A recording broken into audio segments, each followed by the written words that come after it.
It's 1968. The streets of San Francisco are alive with counterculture, rebellion, and the smell of gasoline. And just when America thought muscle cars couldn't get any cooler, Steve McQueen straps into a Highland Green Mustang GT 390 fastback. The chase that followed didn't just rewrite movie history. It turned a modest Ford into the most iconic Mustang of all time. But here's the twist. The Bullitt Mustang was never meant to be a legend. Behind the scenes, there were wrecked stunt cars, mismatched parts, and decades of mystery about where the real one even went. Today, we're diving into 20 weird facts you didn't know about the Bullitt Mustang GT 390. And wait till you hear why number 1 almost never made it to production. The Bullitt Mustang wasn't just another muscle car. It was the first time Hollywood and horsepower collided to create a cultural icon. From the thundering sound effects to the Highland green paint that became a legend, this car carried an aura no other Mustang ever touched. But here's the kicker. It wasn't perfect. In fact, it was almost lost forever. Stick with us as we unpack the myths and the madness.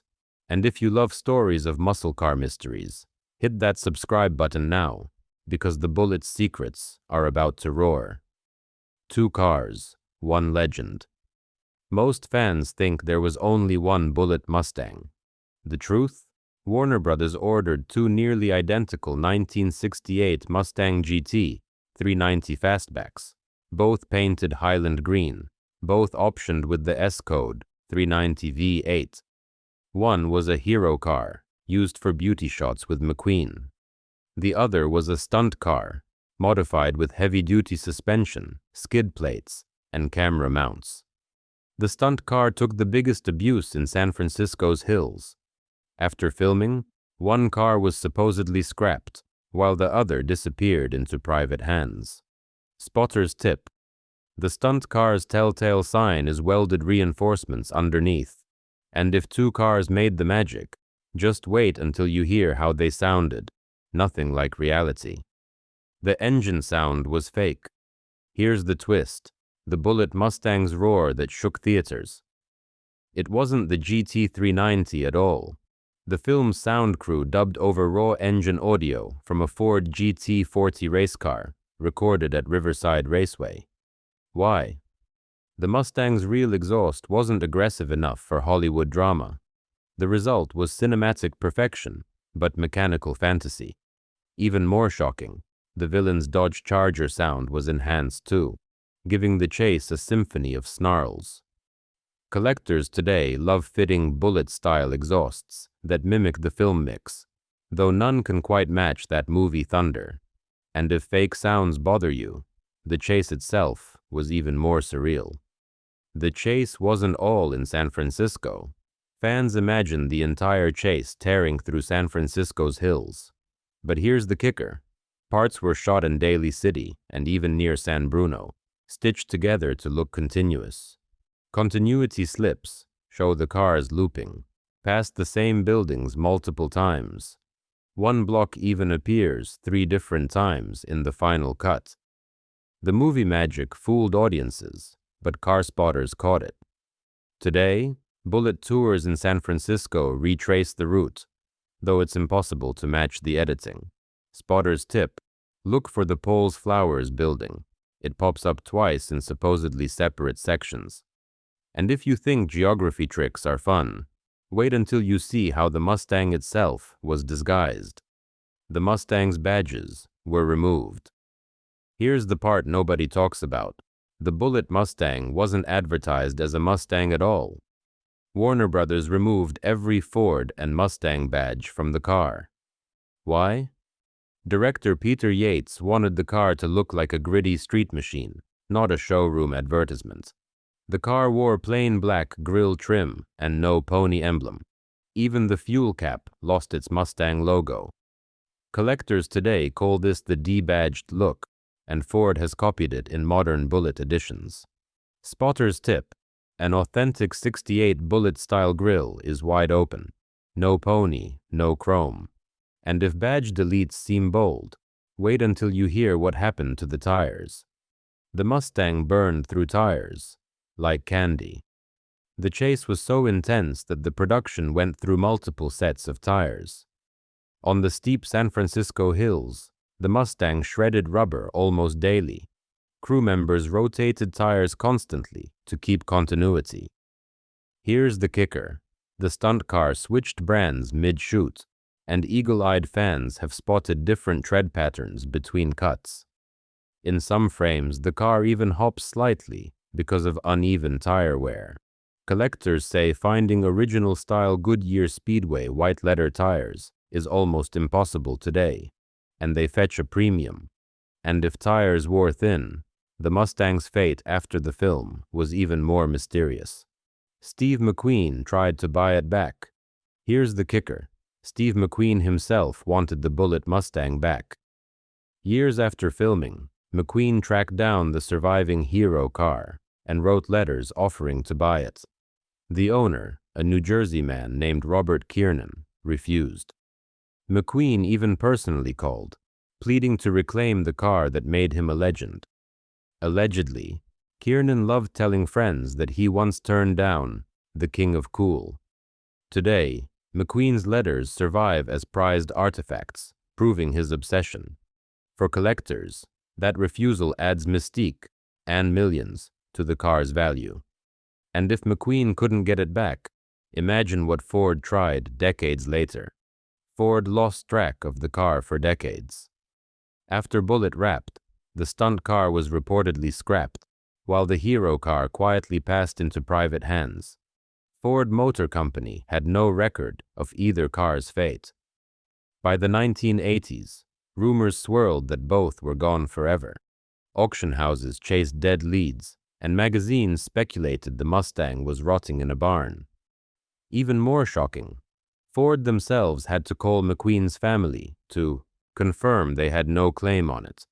Spotter's tip: any car claiming to be the Bullitt must have a VIN beginning with 8R02S, a San Jose-built S-code GT fastback. And if Ford couldn't track it, wait until you hear how one car resurfaced in Mexico.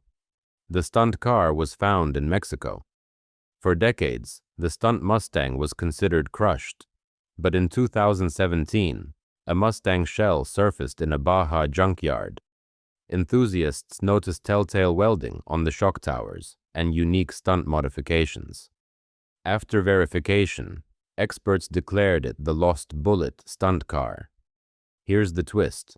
It had been painted white and even converted into a race car in Mexico before vanishing again. Today, it's been restored and displayed worldwide. Collectors say its rough condition makes it just as desirable as the pristine hero car. And if a stunt wreck can resurface, wait until you hear about the Kiernan's family secret. The Kiernan family hid it for 40 years. The hero car's survival was even stranger. Robert Kiernan bought the Mustang in 1974 for just $6,000 and used it as a daily driver. His wife drove it to work, even with the McQueen pedigree. When it developed mechanical issues, they parked it in the garage. And there it sat, for 4 decades. Neighbors didn't even know the world's most famous Mustang was hidden in plain sight. In 2018, the Kiernan family revealed it at the Detroit Auto Show, shocking fans worldwide. Spotter's tip: original Highland green paint with film scratches is still visible, battle scars of cinema. And if hiding it was dramatic, wait until you hear what collectors will pay today. It became the most expensive Mustang ever sold. In January 2020, the Bullitt Mustang hero car crossed the block at Mecum Auctions. The hammer price? A staggering $3.74 million, the highest ever paid for a Mustang. Here's the twist. Bidders weren't just buying a car. They were buying cinematic history, McQueen's legacy, and the mystery that kept it hidden for decades. Collectors today say it set a new bar for movie cars, rivaling even James Bond's Aston Martins. Spotter's tip: auction photos show worn seats and patched floorboards. the authenticity untouched.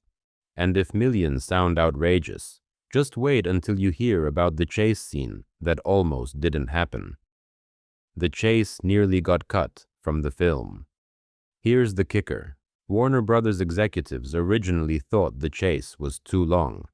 At over 10 minutes, it ate up precious screen time. Studio heads asked director Peter Yates to trim it down or even remove sections. McQueen fought back, insisting the chase was the soul of the film. The twist?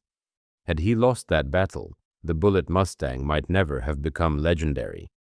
Today, critics call it the greatest car chase ever filmed, inspiring generations of directors.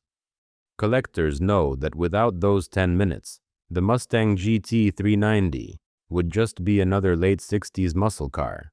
And if cutting it sounds insane, just wait until you hear who really drove it. McQueen didn't do all the driving. Steve McQueen was a skilled driver, but not invincible. While he performed some shots, the high-risk stunts were handled by veteran stuntman Bud Ekins, the same rider who doubled McQueen in The Great Escape. Ekins piloted the Mustang over San Francisco's brutal hills, orchestrating the airborne jumps and near misses. Rumor has it, McQueen injured himself during one attempt and wisely stepped back. Spotter's tip: close-up shots of McQueen gripping the wheel cut seamlessly into wide stunt shots, but trained eyes can tell when Ekins takes over. And if a stuntman handled danger, just wait, because the cars weren't built to survive it. The Mustang was stripped of luxury. The Bullitt Mustang wasn't a factory special. It was modified in bare-bones fashion. To toughen the stunt car, crews stripped away chrome trim, added heavy-duty shocks, and welded reinforcements into the frame. Interiors were gutted to fit camera rigs. Even the hubcaps were ditched to make the car look meaner. This no-frills approach set the template for the sleeper muscle car look. Collectors today replicate the minimalist Bullitt style by deleting badges and keeping the Highland green paint. Spotter's tip: authentic film-used cars had taped over reverse lights to avoid glare on camera, and if that sounds raw, the Charger had its own edge. The villain's Charger was faster. Here's the twist. The Dodge Charger 440 RT chasing the Mustang was actually quicker in real life. With nearly 375 horsepower and better gearing, the Charger could outpace the GT 390. Stunt drivers admitted they had to hold back the Charger to avoid overtaking McQueen's Mustang during filming. Watch closely. The Charger often brakes hard to stay behind. This mismatch added unintentional tension to the chase. Collectors today joke that the Mustang won only thanks to Hollywood editing. And if the Charger had the speed advantage, wait until you hear what happened to it by the end. The Charger exploded. The Mustang survived. At the chase's climax, the villain's Charger meets a fiery end. But here's the kicker. The stunt wasn't as controlled as it looked.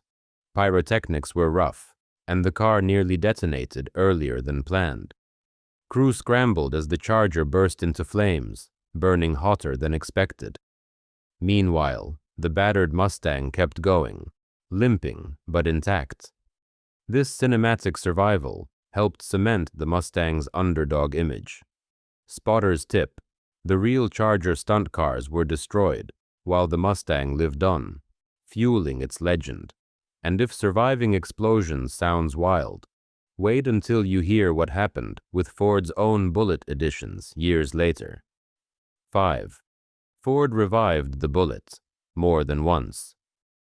Here's the part nobody talks about. Ford didn't capitalize on the Bullitt craze right away. It wasn't until 2001, more than 3 decades later, that they released the first official Mustang Bullitt edition. Painted dark Highland green, stripped of flashy badges, and tuned for better exhaust note, it paid homage to McQueen's car. Then, in 2008 and again in 2019, Ford revived the Bullitt name. each time giving enthusiasts a more powerful and collectible Mustang.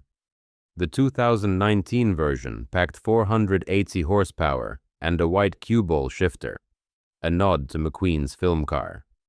Collectors know Bullitt editions command strong resale, especially in Highland Green, and if factory revivals sound planned, the real story of the original was anything but. The Mustang was never a special order build. Rumor has long suggested the Bullitt Mustangs were factory specials. The truth? They were ordinary 1968 GT 390 fastbacks pulled from a dealer lot in Los Angeles. Warner Brothers bought them retail, then handed them to Max Balchowski, a local racing mechanic, to modify. Balchowski stiffened suspensions, swapped rear ends, and tweaked carbs for more grunt. But underneath, they were just S-code Mustangs. That's the twist. The most famous movie car in the world started life as off-the-shelf Fords. Collectors today hunt S-code VINs from the San Jose plant, but beware. Many clones wear fake Highland Green paint, and if the cars weren't special orders, their legacy made them priceless anyway. The Highland Green almost didn't happen. Highland Green seems inseparable from the Bullitt Mustang today, but here's the kicker. It wasn't even a popular color in 1968. Dealers sold far more Mustangs in red, blue, or black. McQueen and director Peter Yates insisted on the subdued green, believing it fit the gritty San Francisco backdrop better than a flashy shade. Warner Brothers agreed, and history was made. The irony: that paint code, R Highland Green, became one of the most coveted finishes in Mustang history. Collectors warn that many restorations get it wrong. The original hue is darker, almost black in low light. And if paint almost changed the car's fate, just wait until you hear how close Ford came to killing the legend. Ford didn't want the Mustang featured. Here's the twist. Ford executives weren't enthusiastic about lending Mustangs to Warner Brothers at first. The company was hesitant to tie its new pony car to a violent crime drama. McQueen and his team had to fight to secure the cars. Period reports suggest Ford only agreed because Warner Brothers bought them outright, sidestepping official product placement. Imagine that. The most famous Mustang in history wasn't even a sanctioned promotional car. Collectors today love pointing out that Ford missed a massive marketing opportunity. And if Ford didn't see the value back then, you won't believe how the car's fate nearly erased its legend entirely. The hero car nearly got scrapped too. Here's the big reveal. The hero Mustang, the one McQueen actually drove, came perilously close to destruction. After filming, Warner Brothers sold it off quietly, and it ended up as a daily driver. When the Kiernans parked it in the 1980s, it was beat up, rusty, and nearly worthless. Rumor says a local mechanic suggested scrapping it rather than fixing it. Imagine, the world's most famous Mustang almost junked like a tired commuter car. Instead, the family held onto it, letting it rest in anonymity until its dramatic reappearance in 2018. That reveal redefined the Bullitt story forever. The twist? Its survival wasn't luck, it was stubbornness. And that stubbornness turned a forgotten fastback into a $3.74 million piece of living history. The Bullitt Mustang GT 390 wasn't just a car. It was a character, a green ghost tearing through San Francisco, carrying Steve McQueen's cool straight into legend. For decades, myths swirled. Was it destroyed? Was it hidden? Was it just a stunt double? The truth turned out stranger than the rumors. A family's daily driver became the most valuable Mustang ever sold. A stunt wreck abandoned in Mexico became a priceless artifact. And Ford, once reluctant, now celebrates the Bullitt legacy every chance it gets. So which fact blew your mind? The GT40 sound effects, McQueen's failed buyback, or the near-scrap fate of the hero car?